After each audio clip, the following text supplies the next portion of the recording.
Au début des années 90, une vague verte avait déjà déferlé dans la pub.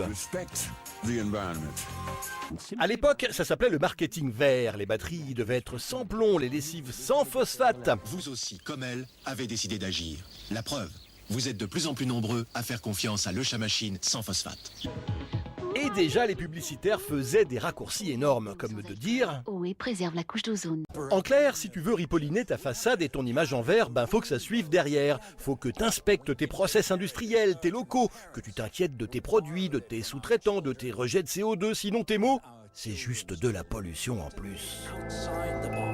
Une autre pub a déclenché les foudres des associations, celle d'Areva, une animation rassurante sur un métier, le nucléaire, dont l'impact sur l'environnement est diversement apprécié.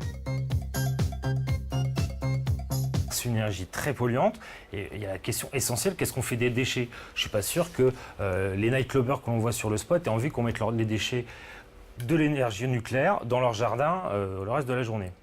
Bon, en un an, il y a tout de même eu un renforcement du contrôle des publicités du côté de l'ARP, l'ex-BVP, mais aussi une charte signée par une cinquantaine d'annonceurs.